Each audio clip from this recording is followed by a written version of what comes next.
मोर भदाइली। मेरे घोप घोप नमस्ते। ये बताओ नमस्ते काय के लिए बुलाए मुझे? मैं हाँ।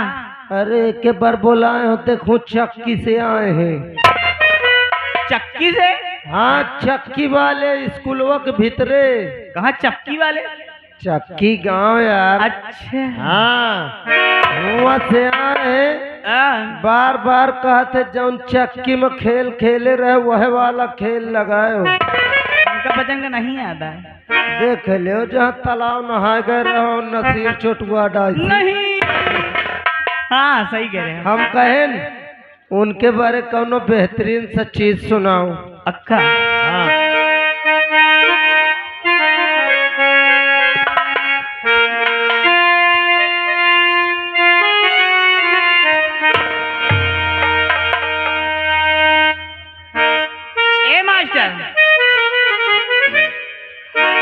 पूर्वी लगाओ तो बताइए।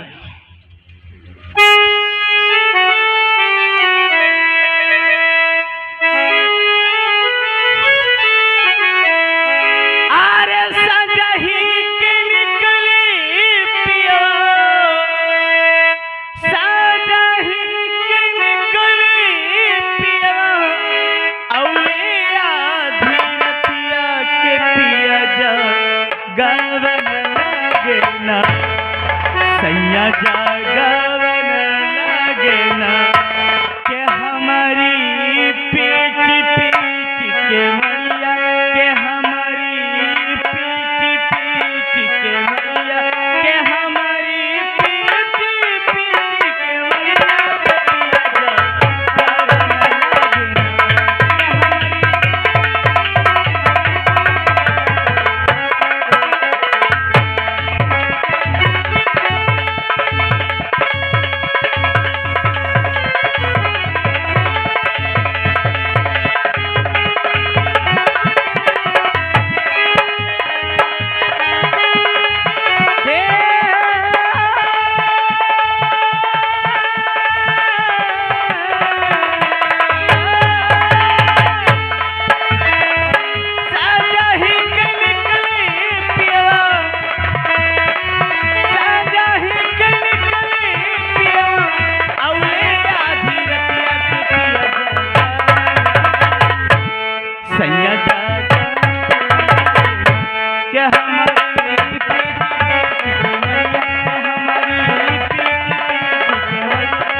हो गया।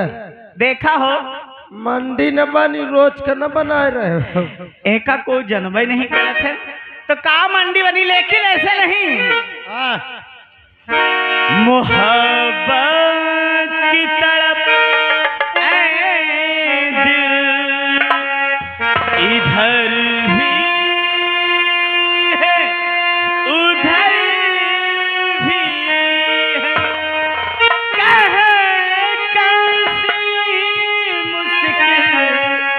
इधर भी है उधर भी है।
लाल बहादुर सुखपुर से चल कर आए हैं। हाँ 11 रुपये देते मैडम जी। हाँ। कौनो बेहतरीन सा गीत सुनाओ उनका। ए बाबा